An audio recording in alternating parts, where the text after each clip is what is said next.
13 رجب سے پہلے یہ کام ضرور کریں۔ 13 رجب مولا کائنات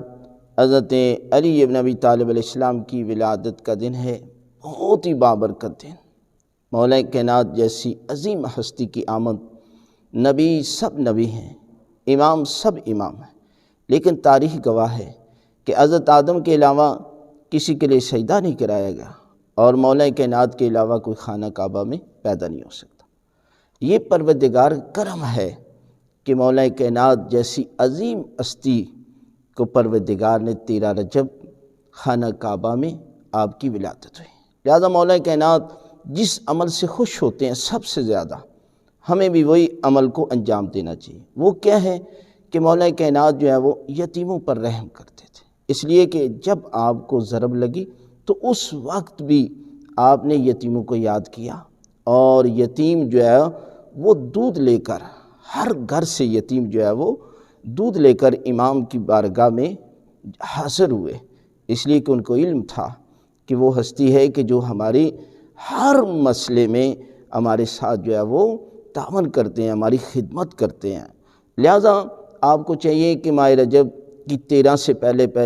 غریبوں کے لیے جو ہے وہ راشن لے کر جائیں، یتیموں کے لیے خدمت کریں، جشن کریں۔ اور ہم ہر سال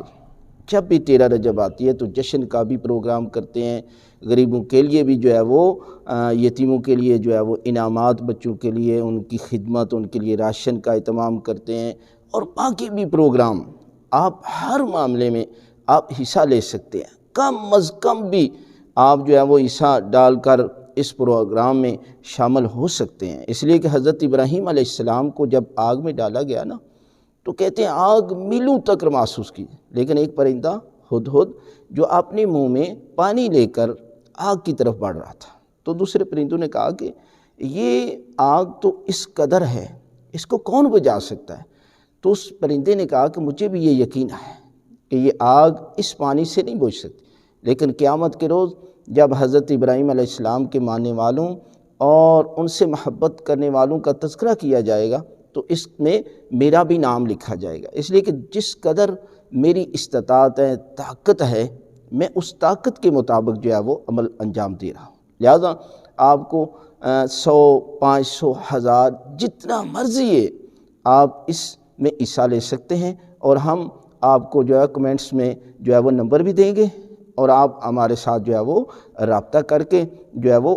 اس پروگرام میں اور باقی بھی پروگراموں میں، شب برات کے پروگرام ہیں، شب قدر ہیں، افطاری کے پروگرام ہوتے ہیں، پورا مہینہ ہر مہینے کے اندر جو ہے وہ ہمارے پروگرام ہوتے ہیں۔ لہٰذا انشاءاللہ آپ کا دیا ہوا یہ پیسہ ضائع نہیں جائے گا، بلکہ اللہ کی راہ میں لگے گا، اور آپ کے لیے جو ہے وہ یہ خزانہ ہوگا، دنیا و آخرت میں کامیابی کا ذریعہ بنے گا۔